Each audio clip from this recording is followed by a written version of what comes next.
El siguiente video corresponde a uno de los productos realizados en la primera unidad, que tiene como nombre Una escuela, un modelo de la escuela tradicional a la escuela nueva. A partir del texto de base otorgado por la coordinadora, La cuestión escolar, críticas y alternativas de Jesús Palacios y de las indagaciones realizadas por el equipo en otras fuentes de consulta, se explicará la teoría del pensamiento de Henry Wallow, la dialéctica y educación. Para comenzar, definamos dialéctica como el método por el cual se confrontan y razonan ideas contrarias entre sí con el fin de encontrar una verdad. Para Wallow, esta dialéctica se presenta en el momento en que busca explicar cómo se crea la conciencia, la psicología y el desarrollo del niño por distintos factores que a lo largo de este video, junto con otros tópicos como la forma en que se concibe la educación, al niño, al maestro o la importancia de esta teoría, entre otros, nos permitirán darnos cuenta de qué es lo que integra la relación dialéctica que Wallow establece como el único método válido para conocer cómo se desarrolla y cómo genera el aprendizaje del niño.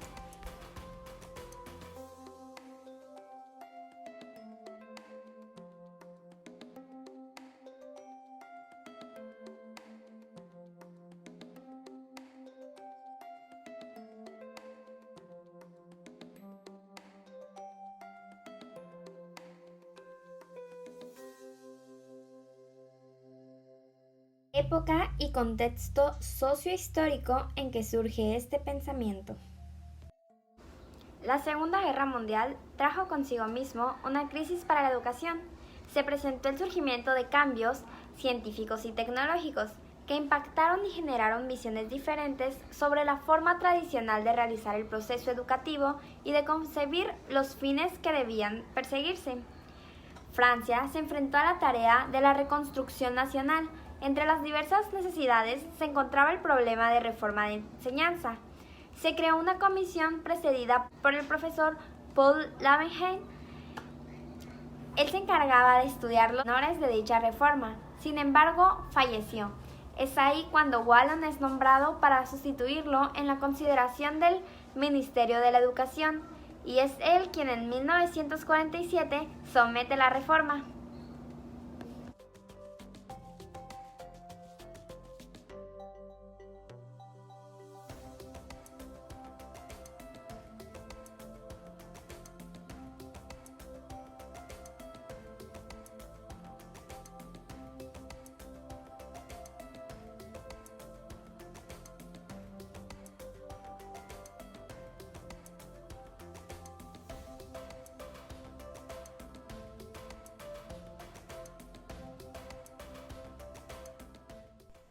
Wallow cuenta con dos principales exponentes, y estos a la vez son sus intérpretes. El primero es Traitog. Formula que superar la actitud oposicional exige la aproximación concreta a la educación en todas sus dimensiones, es decir, un acercamiento al niño en todas sus características de ser vivo, tanto en su entera personalidad como en sus condiciones de existencia, a la vez de orden social y orgánico. El otro exponente es Alberto Merani. Su aportación gira en torno a la pedagogía y lo voy a citar.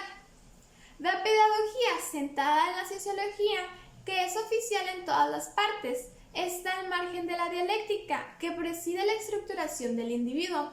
No la aprovecha, tampoco la respeta y de manera brutal actúa sobre niños y jóvenes para después ofrecer a los dañados el paliativo de psicoterapias interminables. Orientaciones profesionales que descubren aptitudes que únicamente están en los instrumentos de investigación y no en la configuración del individuo.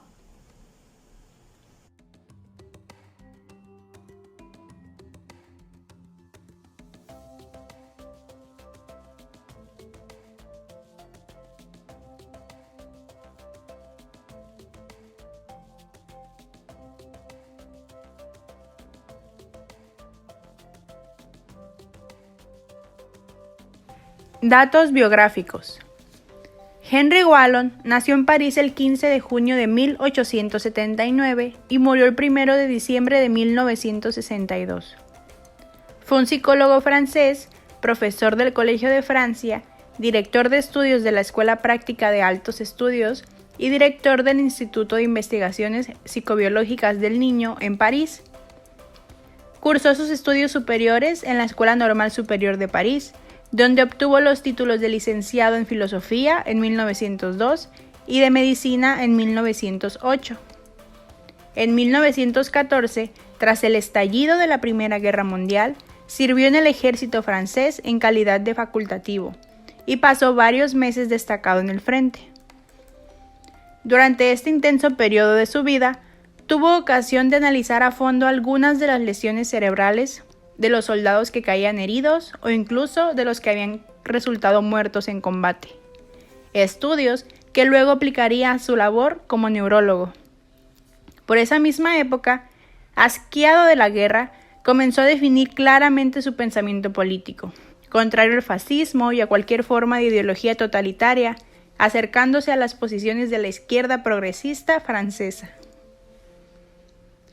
Después de la guerra, Henry Wallon trabajó como médico en varias instituciones psiquiátricas, ocupación que desempeñaría hasta 1931.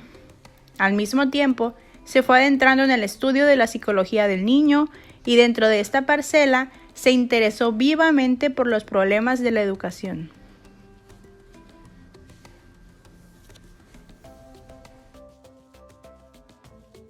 Entre 1920 y 1937 impartió numerosos cursos y conferencias sobre estas materias en la Universidad de la Sorbona en París. Allí fundó en 1925 el Laboratorio de Psicobiología del Niño, que pronto alcanzaría prestigio internacional. Ese mismo año obtuvo el grado de doctor en psicología con una tesis centrada en la educación de niños problemáticos, cuyo contenido habría de convertirse en la base de una de sus obras más célebres e importantes, llamada El niño turbulento, en 1945. Tras la redacción de esta tesis doctoral, inició un fecundo periodo de investigaciones que por supuesto arrojó obras más relevantes e importantes como La evolución psicológica del niño, en 1941, Del acto al pensamiento, en 1942, Los orígenes del pensamiento en el niño, en 1947, y Los orígenes del carácter en el niño, en 1949. En 1937, Wallon asumió la presidencia de la OIE, Office International pour l'Enfance, una comisión creada en defensa de los derechos del niño, que de hecho ha sido considerada como una de las instituciones precursoras de la UNESCO. Pero por otro lado, por sus ideas progresistas y antitotalitarias, fue perseguido durante la Segunda Guerra Mundial por la Gestapo, la policía nazi, lo que le obligó a vivir en la clandestinidad durante un prolongado periodo de tiempo. Cada vez más convencido de la necesidad de combatir el fascismo desde posiciones marxistas, en 1942 se afilió al Partido Comunista Francés, vinculación que de hecho mantuvo hasta el final de sus días. Wallon consagró sus investigaciones a la psicología del niño, cuyo desarrollo está influido, a su parecer, por la maduración biológica y por el medio social. Desarrollo que por supuesto no es continuo, sino que está sembrado de crisis que provocan una continua reorganización en el niño. Describió además el desarrollo mental del niño como una sucesión de estadios, deteniéndose en el análisis de aspectos como los cognitivos, biológicos, afectivos y sociales. Podría decirse que junto con el suizo Jean Piaget y el bielorruso Lev Vygotsky, Henry Wallon es considerado como una de las figuras clave de la moderna psicología infantil.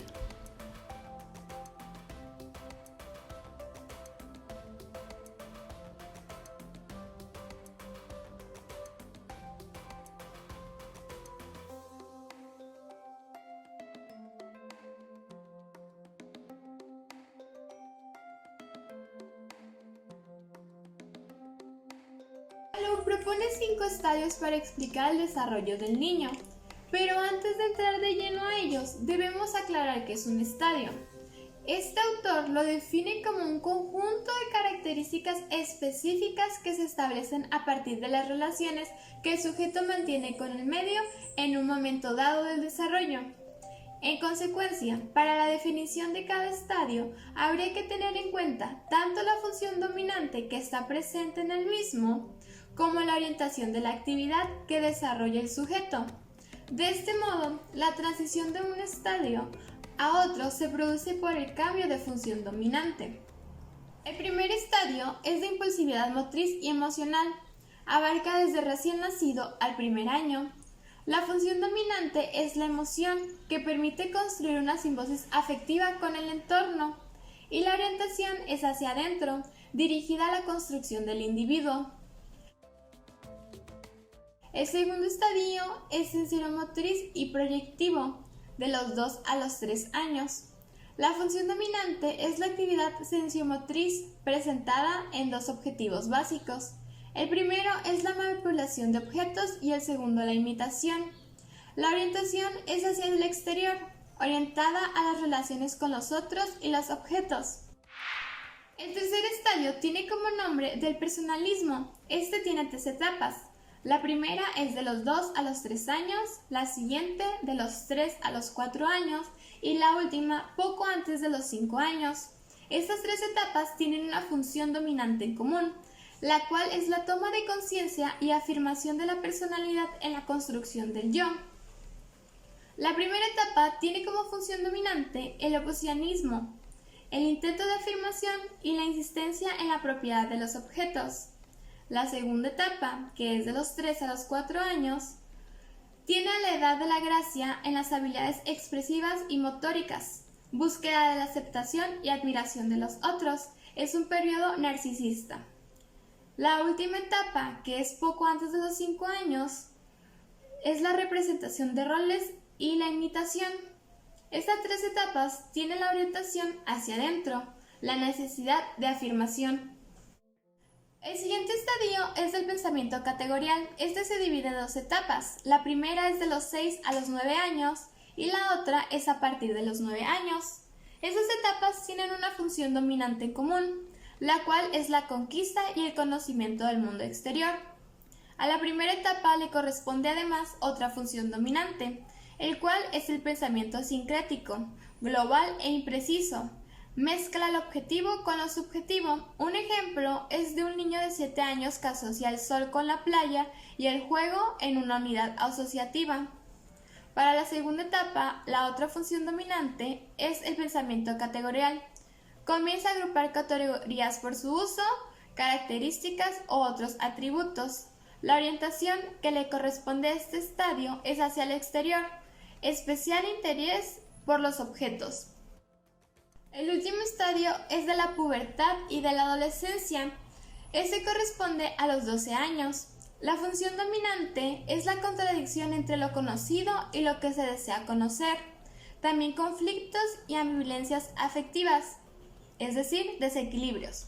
La orientación que le corresponde es hacia el interior, dirigida a la afirmación del yo.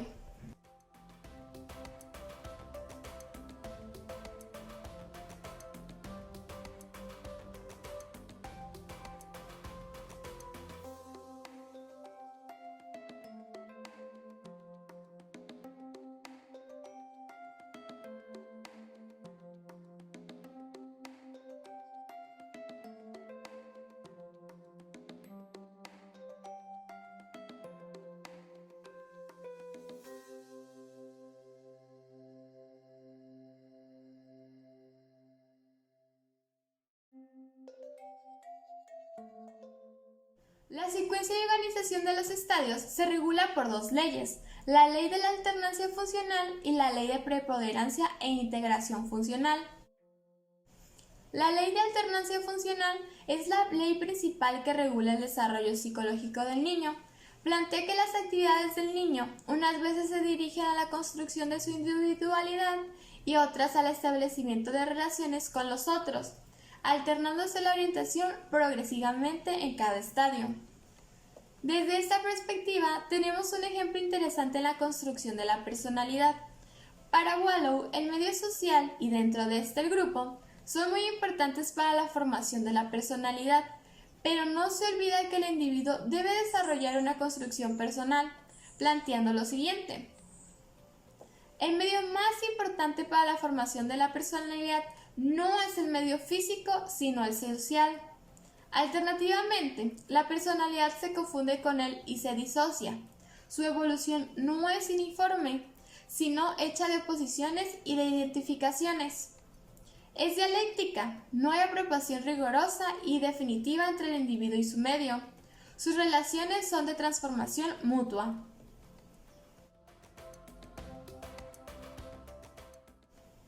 La segunda ley es de la preponderancia e integración funcional. Consiste en que no existe ni ruptura ni continuidad funcional en la transición de un estadio a otro. De este modo, las funciones antiguas no desaparecen, sino que se integran con las nuevas.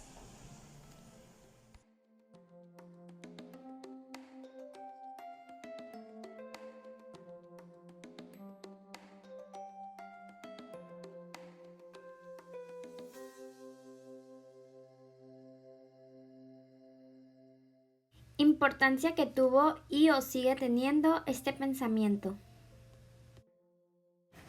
Wallon critica la escuela tradicional y la nueva escuela, ya que la primera centraba su atención en cada individuo, maestro-alumno, llegando a creer que su papel era disociar a los niños entre sí, viendo a la cooperación como una trampa para el desarrollo de los alumnos, mientras que la escuela nueva rehabilitó el trabajo en equipo, fomentando la colaboración y participación activa. Pero el trabajo en equipo no lo es todo, por lo que Wallon establece que se necesita la acción mutua debido a que pone en juego el espíritu de predominancia individual, espíritu de solidaridad y de mutua recuperación. Además, podemos comparar la reforma de plan de enseñanza con nuestro plan y programa de estudios 2018. En los dos nos menciona que debe ser amplio y flexible, que no debe fijarse la manera irrevocable de las materias a enseñar y que no debe llevar distribuciones temporales estrictas.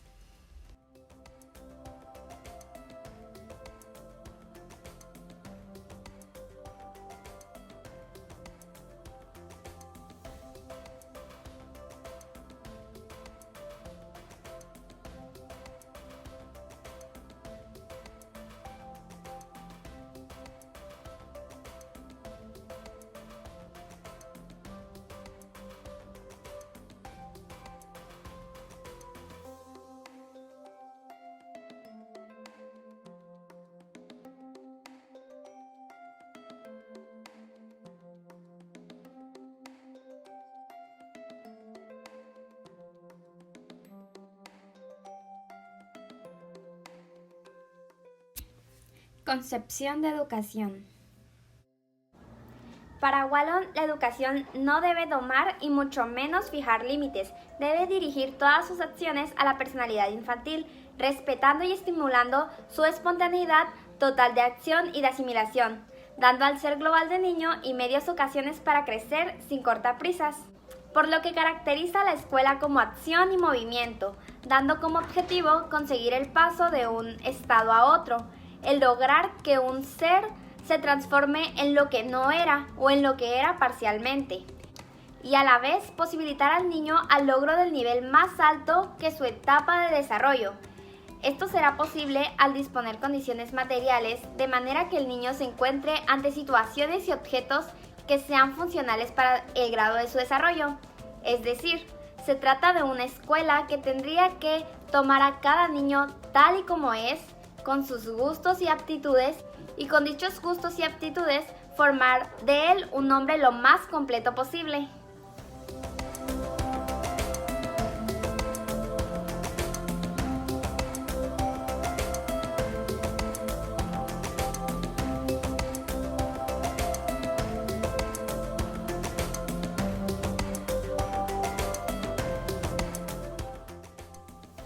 ¿Qué tipo de persona desea formar Wallow? En la lectura no venía de forma explícita esta información, pero sí en los principios del plan de enseñanza, ya que Wallon confiere 3 finalidades complementarias a lograr en los alumnos. La primera es asegurar a las aptitudes de cada niño el desarrollo de que son susceptibles.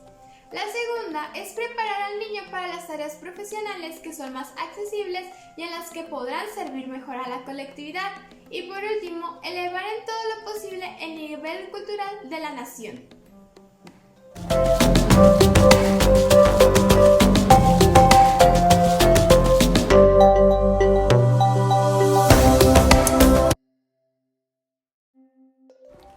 ¿Cómo se pueden lograr los aprendizajes?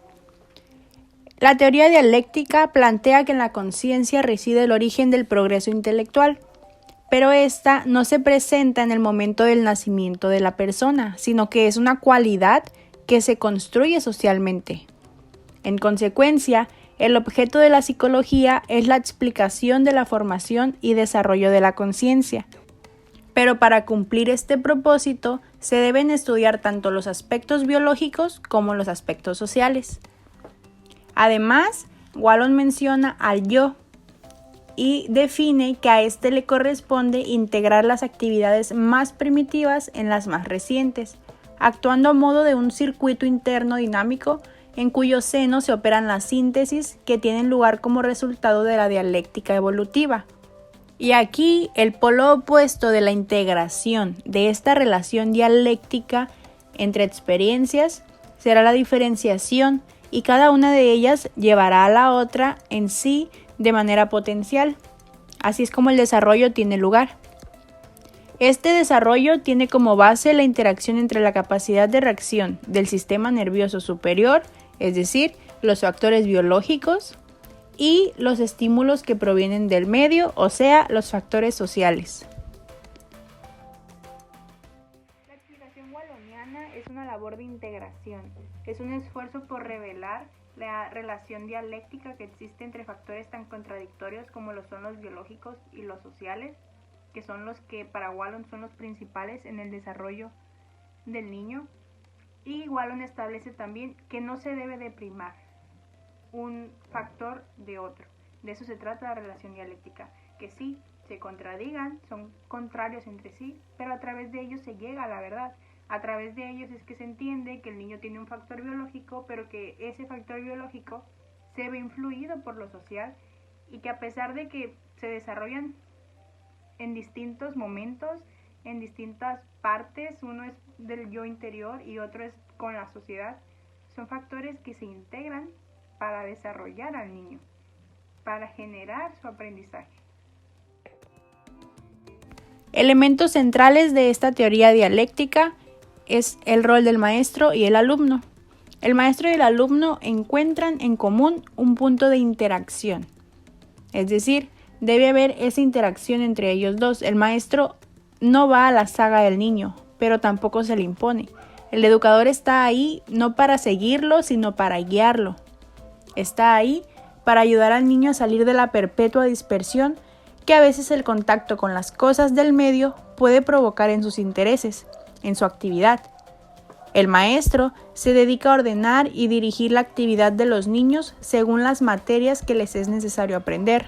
Se encarga fundamentalmente en lo que respecta a la organización de la relación educativa, respetando siempre la espontaneidad del niño. Esta siempre debe quedar salvaguardada. En cuanto al niño, en esta teoría no es concebido como una inteligencia a la que se debe llenar, es decir, no es un objeto al que se le echa información para llenarlo de inteligencia, sino que es un ser que por procesos, por pasos y por actividades determinadas debe ser preparado para la vida. El niño y su medio, además, son inseparables, son el uno el complemento necesario del otro y de hecho es primaria e indispensable, en palabras de Wallon, su mutua interacción. Para Wallon, el individuo tornado como tal es esencialmente social. Considerar al niño fragmentariamente podría ir en contra de la naturaleza. En cada edad, el niño constituye un conjunto indisociable y original con los factores que lo forman. Como se mencionó, el maestro es un guía. Es quien se encargará de organizar y de dirigir las actividades dentro de la escuela para permitir el desarrollo del niño. El niño, a su vez, es ese ser que debe ser preparado para la vida y que no puede separarse del medio en el que vive. Para mantener este equilibrio, Wallon menciona un tercer elemento central. Además del maestro y del alumno, menciona al psicólogo escolar. Dice que éste deberá de buscar qué parte de la vida del niño, del medio en el que vive, está provocando o pudiera estar provocando algún fracaso escolar en el niño. Deberá buscar las razones, los motivos de lo que está pasando con ese niño y comunicárselo al profesor para que éste busque alguna enmienda pedagógica, que tome decisiones y organice las actividades necesarias para que el niño pueda seguir desarrollándose y formando su aprendizaje.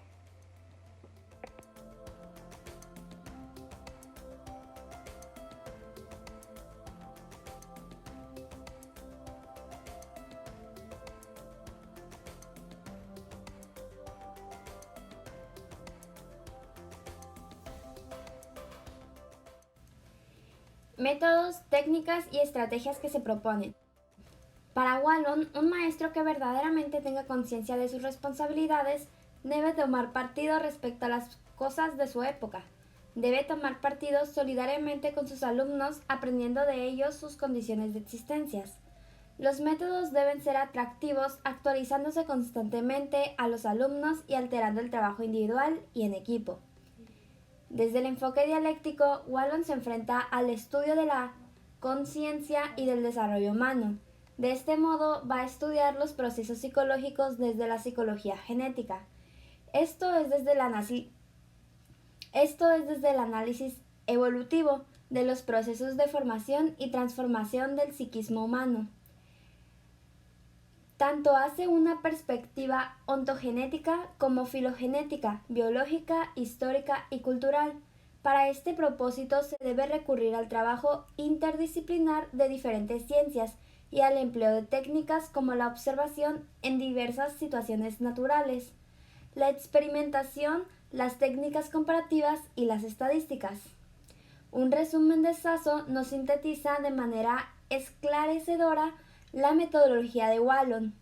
Su método consiste en estudiar las condiciones materiales del desarrollo del niño, condiciones tanto orgánicas como sociales, y en ver cómo a través de esas condiciones se edifica un nuevo plano de la realidad que es el psiquismo, la personalidad.